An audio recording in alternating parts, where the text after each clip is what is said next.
As with any discipline, it is important to have a good warm-up run and stretch before undertaking a session.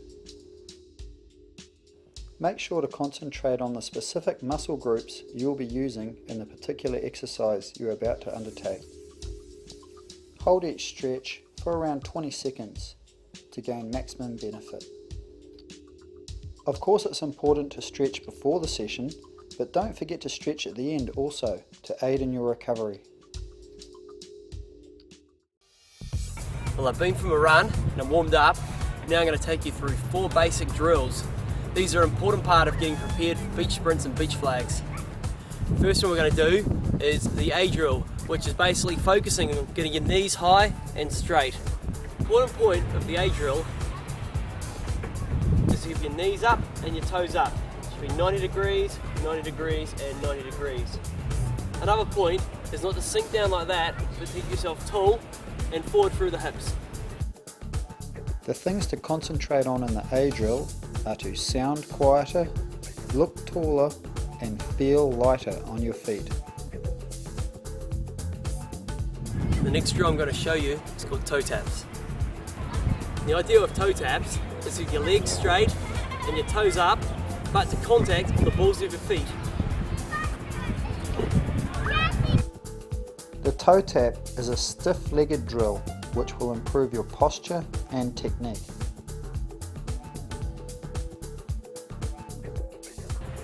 The next drill we're going to do is called heelers. And the idea of heelers is to flick your heels up so they kick your butt, like this. You also want to make sure your knees are as pointing straight towards the ground as possible.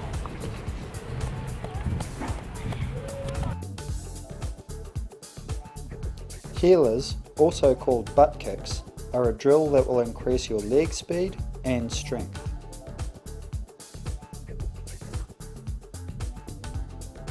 Okay, the last one, and possibly the most difficult one, is called the B drill. The idea of the B drill is to simulate the running action. As with the A drill, the knees up and toes up, then extending and pulling through. This part is like the toe taps. Then you kick up behind like in the heelers. So the motion starts with the knee at 90 degrees, then pulling straight through and kicking up at the back. The B drill is a neuromotor or fast feet drill. It enhances your stride speed patterns.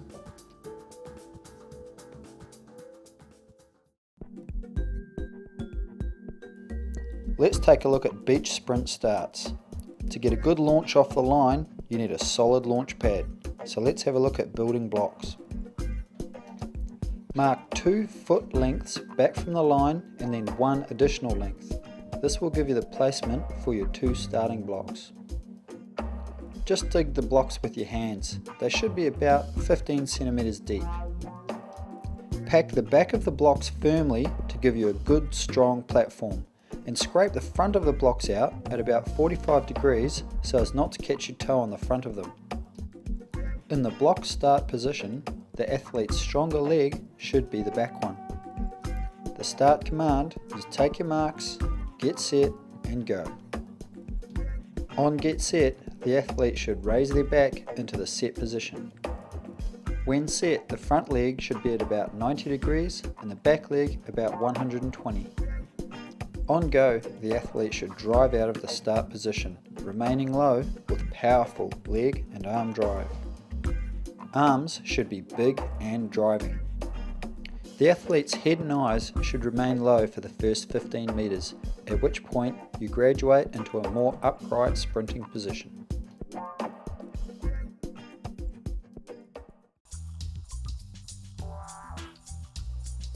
Now let's take a look at the actual beach sprinting technique. Technique can differ for varying body types, but the basic biomechanics of beach sprinting are that the bigger the elbow drive back is, the bigger the potential for high knee drive. Taking a look at the technique of some of the top beach sprinters, we can see those high driving arms are propelling them down the track. Taking a look at Callum Taylor here, we can see that arm movement is creating a high knee drive.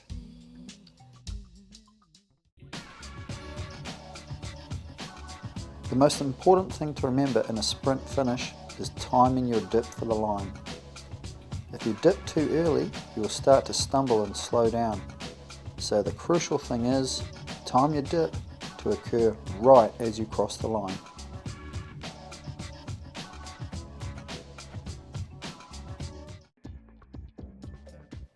One of the most important factors in a beach relay is the baton change. When practicing baton changes, mark a couple of lines about 5 or 6 meters either side of the change line. These help you time your change, but remember, they're not allowed in competition. The baton should be held straight up vertically to provide the biggest visual target. The athlete should hold the baton up straight out vertically in front of them, just outside of their shoulder line. The runner handing over the baton should relax the arm and let it move back a little as the transfer takes place. The baton should be extended at eye height. Take the baton with 2 hands and don't snatch at it.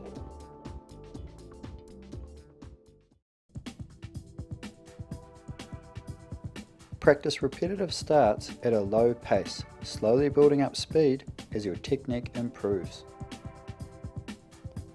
For balance, agility and reaction training, practice races from different starting positions, such as forward-facing seated starts,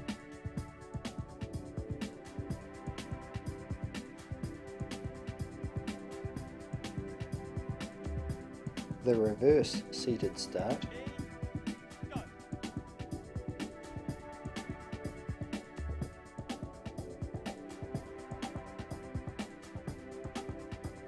the upside down start,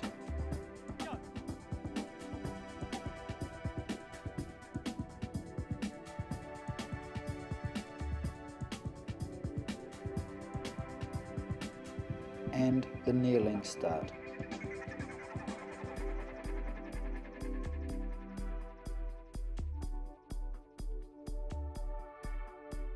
When you say heads down, throw the ball somewhere within this 10-metre square, and once it lands, or when you want it to go, say go. And she's got to run, get the ball, and in the time she gets the ball, I want you to lie down where she is, and you step into the position as thrower. We'll rotate on that, okay, ready? Go. Now lie down and step forward. Pass it to her. You can throw it a little bit further if you like. This ball drill is good for improving your reactions and agility.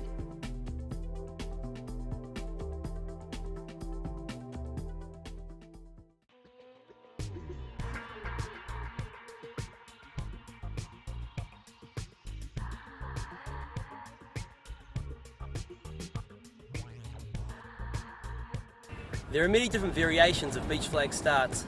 Different starts work for different people. I'm going to show you some key points that apply to all of them. First of all, prepare the ground so you have a good flat surface to push off. The whole point of the start movement is to propel the athlete towards the flag. The key to this is doing it in one smooth movement. If we break that smooth movement down, first there is the get up, then you must rotate until you're facing directly to the flag and then drive away.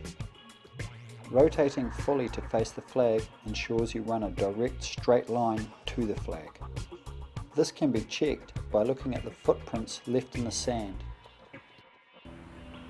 In the initial movement, the athlete's body should be over or in front of the driving leg. The driving leg should be pushing them forward, not up or hindering them. Athletes should accelerate out in a low position with driving knees and elbows as with the sprint start. It's important to do these low without being too upright or too low.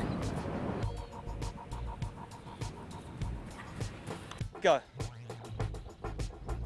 An overly high position at the start would hinder acceleration. Alternatively, too low a position could cause you to stumble. Go. Practice repetitive starts at a slow pace until the athlete's start technique improves, then slowly build the pace up.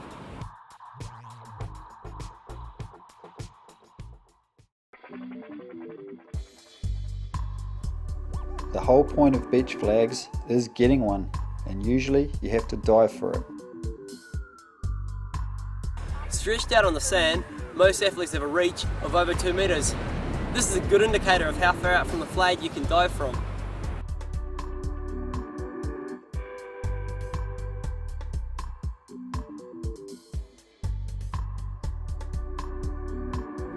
As the athlete gets more confident and better, the distance from the flag will increase.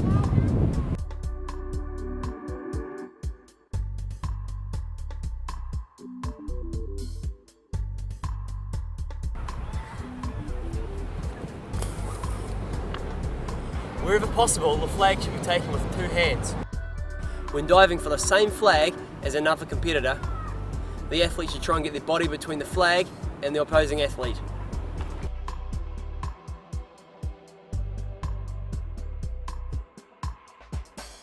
In some situations, athletes will have to dive and take the flag of one outstretched arm.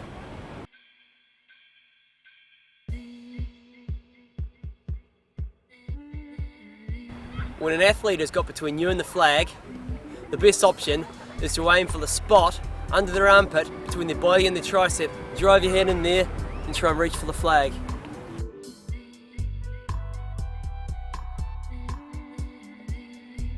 As diving can be dangerous, it could be practiced at a reduced power and pace. Try practicing with 2 athletes. One is a designated diver and the other person is running through or diving passively. Try from different scenarios, each side, behind and front.